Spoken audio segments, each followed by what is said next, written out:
Hora de conversar com o Rodrigo Aidar. O STF vai decidir no plenário físico se a condenação no júri autoriza a imediata execução da pena ou se quem é condenado pode continuar como regra a recorrer em liberdade. Instintivamente, digamos, a gente fica se perguntando, quem foi condenado tem que pagar, né?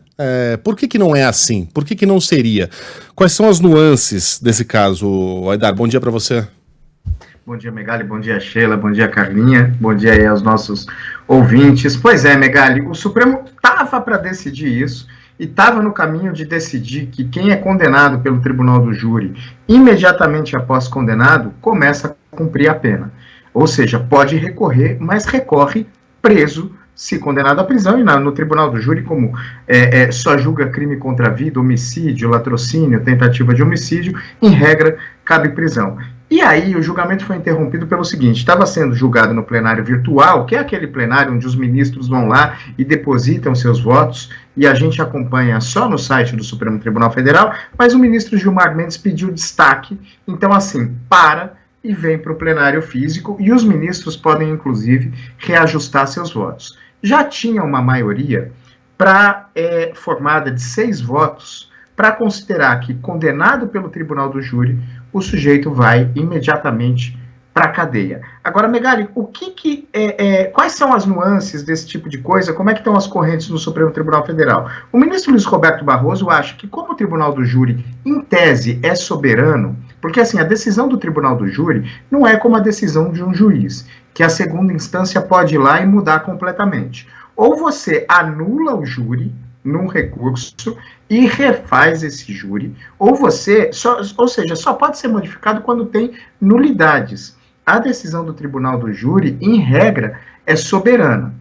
Agora, há uma corrente no Supremo Tribunal Federal que acha que isso fere a Constituição. Em que ponto, Megali? Naquele que a gente já discutiu várias vezes há alguns anos, quando a gente discutia se cabia ou não prisão após decisão em segunda instância. A Constituição Federal diz que ninguém vai ser considerado culpado até o trânsito em julgado da sentença penal condenatória, ou seja, enquanto não cabe mais recurso. E veja como a nuance disso é difícil. Cabe recurso da decisão do Tribunal do Júri? Cabe. Mas quando que pode modificar a sentença do Tribunal do Júri? Não. Ou você anula, porque houve alguma nulidade, e refaz o julgamento, ou você confirma. Você não pode modificar a sentença do Tribunal do Júri. Então, nesse caso, já que você não pode modificar a sentença, não caberia desde já a prisão. E aí tem o pessoal que acredita que cabe desde já, as pessoas, né, os ministros, que eram 3, Gilmar Mendes, Ricardo Lewandowski e a ministra Rosa Weber, que acham que isso fere a Constituição Federal, que qualquer tipo de recurso ainda pode modificar de alguma forma aquele resultado, e o caminho do meio, que é o do ministro Edson Fachin, que acredita que só deve caber a prisão imediata nas penas acima de 15 anos. O fato estava sendo julgado no plenário virtual, vai vir para o plenário físico, ainda sem data, né? Porque, enfim, quanto pede destaque, aí entra na pauta e depende do presidente do Supremo, no caso da presidente Rosa Weber, colocar ou não brevemente em pauta, e a gente vai ver como isso vai se deslindar aí nos próximos meses, muito provavelmente. Agora, Aidar, há um argumento aí de uma ala, de uma parte desses ministros, de uma das correntes, né, sobre as quais você falou, de Gilmar Mendes, Rosa Weber, tal, se posicionando de maneira contrária, porque consideram que é possível manter esse réu já em prisão preventiva, estendendo, enfim, mas mantendo-o em prisão preventiva, portanto não haveria necessidade dessa mudança. Faz sentido isso? Faz sentido, Sheila, porque daí você faria o seguinte, o juiz, na hora, vai ver se esse réu, apesar de novo, Tribunal do Júri, a gente está falando de crime contra a vida. Então, assim, em tese, é uma pessoa que representa algum risco para a sociedade. Mas, de novo, há nuances. O juiz, ele pode ver, no momento da sentença do Tribunal do Júri, se esse réu ainda representa risco à sociedade. E se ele achar que representa, que é um risco à integridade física de outras pessoas, ou que em liberdade ele pode querer atrapalhar o processo, cabe prisão preventiva. Então, para essa corrente, que é minoritária hoje no Supremo, que é formada pelo ministro Gilmar Mendes, pela ministra Rosa Weber, isso não é que está impedindo de todo a prisão de uma pessoa que é condenada, mas cabe ao juiz avaliar no momento se há ou não a necessidade da prisão dessa pessoa ou se ela pode ainda recorrer em liberdade.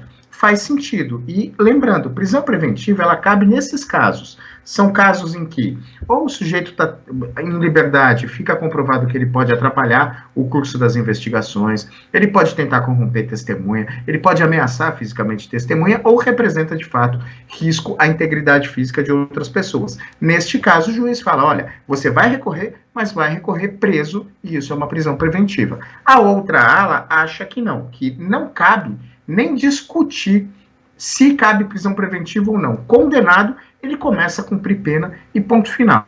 Qual que é o problema dessa tese, Sheila? A gente já está cansado de ver casos em que a pessoa é condenada e no recurso se descobre nulidades. E aí, pensa na seguinte situação, quando você coloca uma pessoa na cadeia e depois de 2 anos você reconhece que aquele julgamento é nulo, como você devolve o tempo de vida de uma pessoa na cadeia? Você não devolve. Não há dinheiro que pague isso. E é com isso que essa ala minoritária do Supremo está preocupada. De qualquer maneira, é uma discussão bastante complexa e bem rica, que cabe essas nuances, como, de repente, determinar que o juiz, na hora, logo depois da sentença, vê se cabe ou não prisão preventiva, e aí a soberania não é mais do júri, é do magistrado que está conduzindo aquela sessão. Uhum. E aí tem um ouvinte que às vezes não confunde, acho que é natural uma confusão sobre o trânsito em julgado, e a gente está falando de outro tipo de crime aqui, né? O júri popular julgando, são os crimes contra a vida ou são os crimes dolosos, ou eles são a mesma coisa? A gente está falando do que exatamente? Quando há intenção, ou seja, homicídios, feminicídios, o que mais, hein, Aidar? Homicídio doloso, feminicídio, latrocínio, tentativa de homicídio, crimes contra a vida dolosos, em que há intenção de cometer aquele crime. Isso é tribunal do júri. Todos os outros crimes, de acordo com a justiça brasileira, são julgados por um juiz togado, que passou em concurso público e etc. É bem diferente dos Estados Unidos, em que a gente vê júri, inclusive, de questões cíveis. No Brasil, não. Só crimes dolosos contra a vida é que vão para o tribunal do júri. Muito bem. Rodrigo Aidar volta na semana que vem, neste mesmo horário. Me olhou aqui, Sheila, tinha mais alguma? Você ia ter pergunta, né? Eu roubei mas dá tempo. Eu acho que talvez não, hein? Não dá tempo, né? E eu ia desviar, ia falar de condenação após segunda instância, e eu já ia pegar um outro caminho aqui, então fica para outra. Aidar, uma ótima semana para você, até. Até, gente. Valeu, abração. Beijo, até.